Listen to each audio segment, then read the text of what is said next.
Hello, my name is Mary. Since I was a child, my biggest dream was to become a journalist or work in magazine publishing. I loved writing and keeping up with trends, so I decided to study journalism and media in college. After I graduated, I worked with several companies.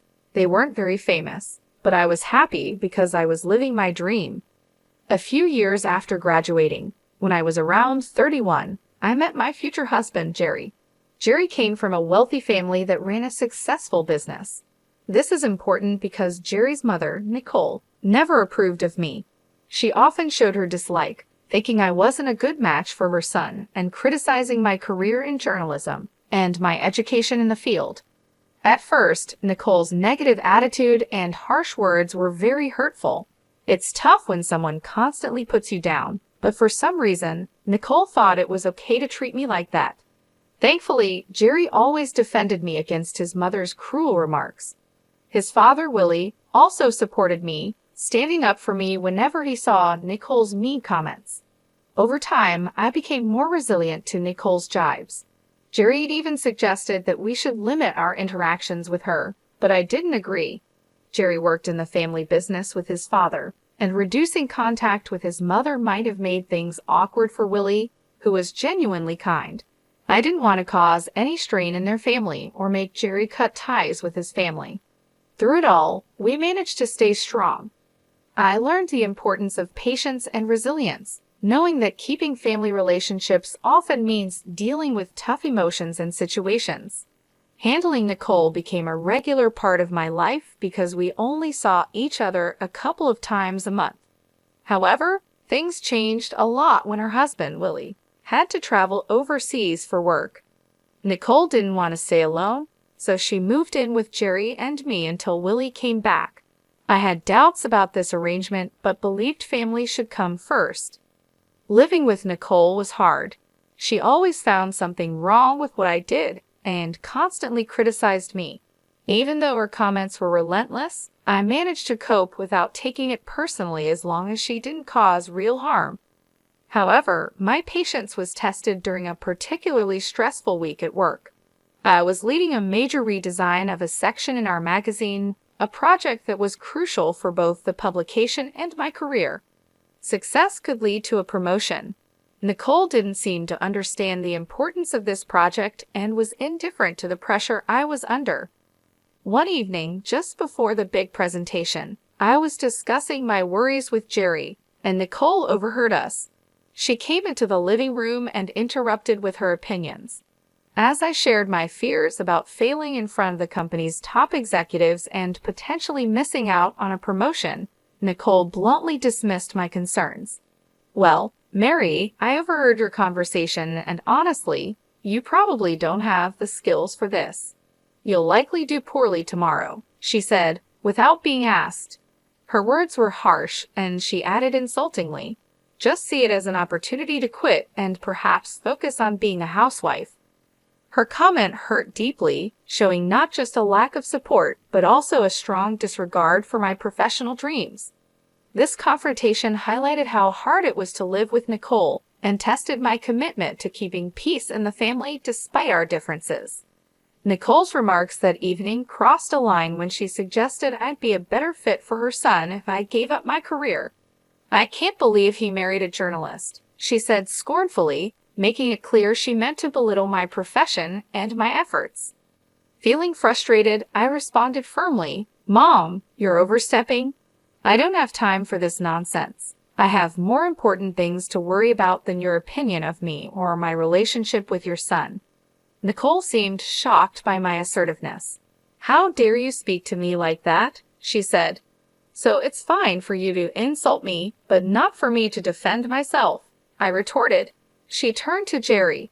"Say something. Your wife is disrespecting your mother." Jerry calmly sided with me. "She's just defending herself, Mom. I don't see anything wrong with it." Nicole accused me of manipulating Jerry. "Look how easily you turn your back on family. Mary will regret this." Her intrusion into our private conversation and the blatant insults left me seething with anger. Jerry tried to apologize for his mother's behavior, but I stopped him. He wasn't to blame for her hurtful words. After the confrontation, we decided to end the night and go to bed. My mind was too preoccupied with the upcoming presentation to dwell on Nicole's threat. The next morning, I arrived at work early, ready to give my presentation. However, when I opened my laptop, I was met with a heart-stopping surprise. All the files on my desktop were missing, and my laptop appeared to have been reset. Panic set in as I quickly checked my email, hoping my earlier precautions would save me, but even my emails had been deleted, including the trash. Overwhelmed and on the verge of tears, I explained the situation to my boss. His reaction was far from understanding. He reprimanded me harshly before instructing me to forget the presentation altogether. The weight of the situation was crushing, and I struggled to hold back tears, feeling both betrayed and helpless. When I discovered that my boss had a backup presenter in case I faltered, it became painfully clear that my prospects for advancement at the company were bleak. Devastated by the turn of events, I rushed home, tears streaming down my face. Jerry was still at home, and upon seeing my distress, he decided to take the day off to support me. He embraced me as I wept, and once I had somewhat regained my composure, he gently inquired about what had happened. "What's wrong, honey? Didn't the presentation go well?" he asked, puzzled. "There was no presentation, at least not by me," I replied, my voice still trembling. "What do you mean? You put so much effort into it. You barely slept these past few days because you were working so hard," Jerry said, his concern deepening. I explained the heartbreaking situation. When I got to work, I opened my laptop only to find that everything had been deleted. "How did that happen?" he asked, bewildered. It was both embarrassing and humiliating to have to explain it to my boss, I said, feeling the weight of the situation. I admitted feeling the sting of the memory. "Didn't you back it up somewhere else?" "I did," I said. "I emailed it to myself, but my inbox and even the trash had been emptied." Frustration was clear in my voice. Jerry's face fell with sympathy. "I'm so sorry this happened. What did your boss say?" "He was furious and called me unprofessional and lazy. He had someone else ready to do the presentation," I replied, bitterness hard to hide. "But you still have your job, right?" Jerry tried to find a silver lining. "Yes, but I'm stuck. There's no room for me to advance or move up. I'm done here," I said, feeling defeated. "Don't worry, honey. You'll find a better job. I'll be here for you through it all. Just keep working here until you're ready to leave," he reassured me, his support unwavering. "Yeah, I'll give my notice now. I can't believe I worked so hard for this, and just when I was close, it all slipped away," I said, the realization sinking in. The incident left me deeply affected. I took pride in my work, and to have a project fall apart so disastrously was traumatic. Though I continued to work there for another week, my heart wasn't in it anymore. I submitted my resignation, counting down the days until I could leave. Throughout this ordeal, Nicole's reaction was oddly gleeful. She once saw me in tears and made snide remarks, gloating over my misfortune. Initially, her words fueled my anger, but eventually I realized that her satisfaction with my struggles only reflected her bitterness. As I thought about Nicole's behavior, I couldn't shake the suspicion that her delight might stem from the hope that I would finally quit my job and become a housewife. Or, perhaps more unsettlingly, that she had a hand in the ruin of my career. The thought that Nicole might have sabotaged my laptop haunted me, fueling a nagging intuition that she was involved in the disaster. Before approaching Jerry with such a serious accusation, I knew I needed concrete proof. Determined to catch Nicole if she was indeed sabotaging me, I devised a plan to monitor her actions discreetly. I purchased a hidden camera designed to look like a smoke detector and installed it on the office ceiling. I sensed the device with my phone, setting everything in place to capture any misdeed. The next part of my plan involved baiting Nicole into revealing her possible involvement. I made it a point to appear visibly stressed and anxious around the office, hoping to draw her attention. Jerry was still at work, unaware of the unfolding drama. As expected, Nicole took notice of my anxious pacing and couldn't resist inquiring. "What's wrong? Are you stressed about another project?" she prodded, taking a deep breath. I confided in her, playing into her curiosity. "I've been given another chance to present my work, and it could lead to a raise," I said, masking my anxiety with a hint of hope. "Oh," Nicole's interest was piqued, her tone laced with a mix of surprise and skepticism. "Yes, and I'm nervous because this is my last chance to get things right. I have to do well," I continued, watching her reaction closely. "Why aren't you telling Jerry? Is it because you're embarrassed about your job?" "No, it's not that. I just don't want to disappoint him again. Please, let's keep this between us, okay?" I pleaded, trying to gauge her response. "I'm not promising anything, but it'll be interesting to see what happens tomorrow," she replied, her words chilling. "Why do you always want me to fail?" I couldn't help but confront her. "I just think you'd be better off as a housewife. It's less embarrassing than what you're doing now," Nicole scoffed, dismissing my concerns. Frustrated and needing space to prepare, I finally said, "I don't have time for this, and I don't care what you think. Please leave me alone so I can practice my presentation before Jerry gets home." With that, Nicole left, and I was left to hope that my hidden camera would reveal the truth behind her unsettling satisfaction. Nicole's smirk as she glanced at my laptop lingered in my mind long after she had left the office. I stayed put a little while longer, finally leaving only when Jerry arrived home. Throughout dinner, Nicole's occasional smirks continued, each one sending a ripple of unease through me. Later that night, after Jerry and I had settled into our usual routine of watching a few episodes of our favorite TV series, I decided it was time to check the footage from the hidden camera I had installed in my office. As we watched, the screen showed Nicole entering the office. There was no unusual activity until around midnight. That's when Nicole stealthily entered the office. I hastily showed Jerry the live feed on my phone. Initially puzzled, he soon watched in disbelief as Nicole tampered with my laptop, causing it to shut off and restart. Jerry's expression turned from shock to anger as he realized what was happening. Meanwhile, the camera captured Nicole rifling through my files. Unable to contain his frustration, Jerry stormed into the office. He burst through the door, startling Nicole, who spun around, caught in the act. "What are you doing in here, Mom?" Jerry demanded, struggling to maintain his composure. "Oh, nothing really," Nicole replied nonchalantly. "Then why is Mary's laptop open? Are you accusing me of going through her stuff?" Jerry pressed. "I think you did more than just go through it, Mom. Did you come here to tidy up at midnight? And Mary isn't the type to leave her laptop open. You know that?" Jerry retorted. "Don't talk to me like that. I'm still your mother," Nicole shot back defensively. "Yeah, my mother who seems to enjoy hurting and sabotaging my wife?" Jerry replied firmly. "We caught you on camera resetting Mary's laptop. You were spying on me? That's disgusting. How could you film me without my consent?" Nicole exclaimed, indignant. "I didn't put cameras in your room. I installed one in my office, and you went in there without my permission," I interjected, supporting Jerry and clarifying our intentions. The confrontation revealed the extent of Nicole's interference and deceit, testing the limits of family loyalty and trust. Despite the wrongdoing, Jerry remained firm in his decision. "Even if it was wrong, it's nothing compared to what you've done to Mary. I want you out of our house tomorrow," he declared unwaveringly.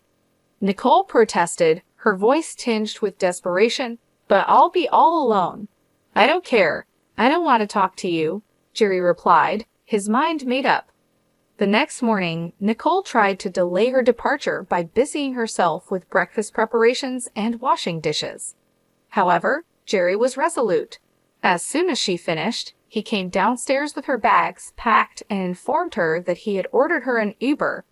Nicole pleaded tearfully to let her stay, showing rare vulnerability, but Jerry remained indifferent and retreated to our room.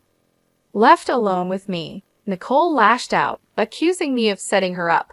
I responded calmly yet firmly, If anyone should be yelling, it's me. You're lucky I haven't shared the footage with your friends and family. If they knew what you did, you'd lose them all." My words silenced her. After Nicole's departure, I felt a profound sense of relief. Though still troubled by my job situation, I was confident in my ability to recover and excel. Jerry supported me wholeheartedly through it all. Once my notice period was over, I took some time off to rest and plan my next steps. I enrolled in courses related to different parts of my field, focusing on a niche that could propel me further. I decided not to expose Nicole because I wanted to rise above her negativity and prove my capabilities on my terms. With Jerry's connections, a benefit of his family's wealth, I secured several promising recommendations. His unwavering support, coupled with my experience, eventually led me to a breakthrough. I was appointed as the chief editor at a globally recognized magazine. The work was challenging but fulfilling. During this time, the goal of proving myself to Nicole faded into the background. In fact, during those transformative months, we had no contact with her at all. My journey to becoming chief editor not only marked a professional triumph, but also a personal liberation from the need to validate my worth to someone who had doubted me. Jerry continued to maintain a professional relationship with his father, Willie, as they worked together, but we heard very little from or about Nicole. Willie hinted that Nicole still harbored some resentment, though he remained tight-lipped about the specifics. Despite this, I was relieved that Nicole seemed to take my warning to heart. However, I knew a confrontation was inevitable, especially when I learned that both Nicole and Willie were invited to a significant company event I was attending. The party was a grand affair, attracting numerous prominent figures. Jerry and I made sure to look our best, aware that we were now both influential figures in our own rights. Upon our arrival, Willie and Nicole noticed us and waved us over. We approached, exchanging greetings. Nicole gave me a critical once-over and smirked. "Look at you, trying to fit in," she sneered. "Ignore her, Mary. You look lovely as always," Willie interjected kindly. "Thanks, Willie. How have you been?" I asked, trying to steer the conversation away from Nicole's snide remarks. "Yeah, how's unemployment treating you?" Nicole cut in, her tone sharp. "Wait, you're unemployed?" Willie asked, genuinely surprised. "Oh yeah, she messed up at her job, and they let her go. I've always said she's not good enough for our son. Look at her, she can't even keep a job," Nicole mocked with a malicious grin. "That's enough, Mom," Jerry intervened sternly. "Stop siding with her. It's bad enough having to see her everywhere. We wouldn't have to if you just left her," Nicole spat. Jerry shook his head, his patience worn thin. "We're done here," he said, taking my hand and leading me away from the confrontation. As we walked away, I felt a mix of emotions but also a sense of relief. Jerry's support meant the world to me, and together, we faced the challenges with strength and unity. Nicole insisted stubbornly. "Okay, that's enough. Either you stop talking or I'm leaving," Jerry warned, his patience thinning. "But Mary, sweetie, if you need a job, let me know. It would be great to work with you," Willie offered sincerely. "That's kind of you, Willie, but I can't accept the offer," I replied, appreciating his gesture but choosing to decline. "Of course not. I told you she's lazy and incompetent," Nicole muttered under her breath. Just then, my name was called out, and the room erupted in cheers. I turned towards the small stage where the CEO was gesturing for me to come up. Excusing myself, I left Willie and Nicole. Willie looked amused, and Nicole, for once, was at a loss for words. Nicole looked both confused and angry as the CEO began his speech, praising my contributions to the company and my innovative ideas for the magazine. The room filled with applause and cheers, and soon I was asked to give a speech. Gratefully, I acknowledged Jerry's unwavering support and my colleagues' collaborative efforts that had significantly shaped the magazine. I concluded by thanking an unnamed critic whose skepticism had unwittingly spurred me to excel.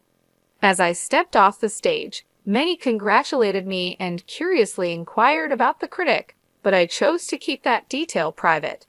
I rejoined Jerry, Willie, and Nicole at our table. Jerry embraced me warmly, his pride evident, while Willie also stood to congratulate me with a hug. Nicole, on the other hand, could only offer a cold glare. "Oh, Mary, this is incredible. I can see why you wouldn't want to work with us," Willie remarked with genuine admiration. "Thanks, Willie. Although I'll admit, if you'd offered me the job about 9 months ago, I might have taken it," I responded, reflecting on the past. "You should have. At least then you'd be paid more," Nicole retorted sharply, her tone dripping with sarcasm. "Paid more? I could never put a price on this," Willie quickly replied, defending the intangible rewards of my current role. "Right, she's not worth all that money," Nicole scoffed dismissively. "No, I mean I couldn't match what she's earning right now," Willie corrected, hinting at my substantial earnings. "What do you mean?" Nicole asked, her confusion apparent. "Do you want me to tell her, Mary? It might come off as boasting," Willie offered. "Sure, go ahead," I said, smiling. "Nicole, Mary's salary as chief editor is well above what we could have offered. She's making more than enough and doing a fantastic job," Willie explained. Nicole's eyes widened in shock. "Oh, I see," she mumbled, her tone subdued. I smiled, feeling a sense of vindication. My hard work and determination had paid off, and now even Nicole couldn't deny it. "Say it, Willie," I offered, looking at him for permission. "Mary makes at least 5 times more than I do in her current position," Willie revealed, causing Nicole's eyes to widen. "Oh yeah, she must be making way more than Jerry or I could ever imagine," Nicole exclaimed, her tone shifting from disbelief to grudging acknowledgement. "That can't be right. You must be mistaken," Nicole insisted, still struggling to accept the reality. "He's not mistaken, Mom. I did mean it when I thanked you. You've been nothing but a bully to me, and I hope seeing me more successful than anyone in your family stings. Anyway, I have other people to talk to." "Excuse us," I said firmly, ready to move on from the negativity. "Nicole, Willie, feel free to join us anytime.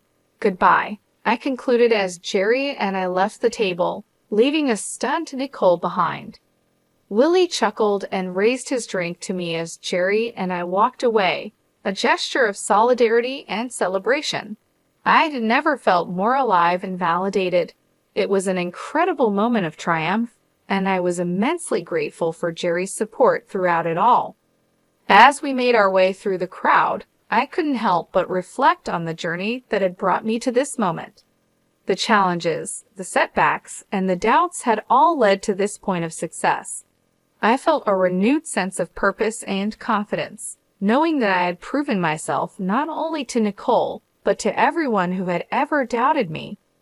Jerry and I found a quieter corner of the venue where we could enjoy the rest of the evening. He looked at me with pride in his eyes and said, "I'm so proud of you, Mary. You've worked so hard and deserve all the success you've achieved."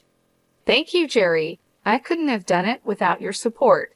You've always believed in me, even when I doubted myself," I replied, feeling a wave of gratitude. We spent the rest of the evening mingling with colleagues and friends, celebrating my achievements. The event was a blur of congratulations, laughter, and heartfelt conversations. Each person who approached me to offer their well wishes reinforced the fact that I had truly made it. My hard work and dedication had paid off, and I was now standing on solid ground, both professionally and personally. Later that night, as we returned home, I felt an overwhelming sense of relief and accomplishment. The weight of Nicole's negativity had been lifted, and I knew that I had finally broken free from her influence. Jerry and I talked about the future, dreaming about the possibilities that lay ahead. We were both excited about the new opportunities and challenges that awaited us.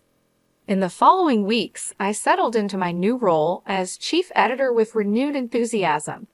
The work was demanding, but I thrived on the challenges, knowing that I was making a significant impact. My team respected and supported me, and together we pushed the magazine to new heights. The sense of fulfillment I felt each day was unmatched, and I knew that I was exactly where I was meant to be. Nicole's absence in our lives was noticeable, but it brought a sense of peace. Jerry continued to work with his father, Willie, and their relationship remained strong. Occasionally, Willie would provide updates on Nicole, hinting that she still harbored some resentment. However, these updates were few and far between, and we chose not to dwell on them. One evening, as Jerry and I sat on our porch, enjoying the quiet moments of the day, he turned to me and said, "You know, Mary, I'm glad we stood up to Nicole. It wasn't easy, but it was necessary. You've shown incredible strength in Nicole through it all." "I couldn't agree more," I replied, smiling. "We've come a long way, and I wouldn't change a thing. Our journey has made us stronger and more resilient." As the sun set, casting a warm glow over our home, I felt a deep sense of contentment. The road ahead was still uncertain, but I knew that with Jerry by my side, we could face anything. We had weathered the storm, and now we were ready to embrace the future with open hearts and minds.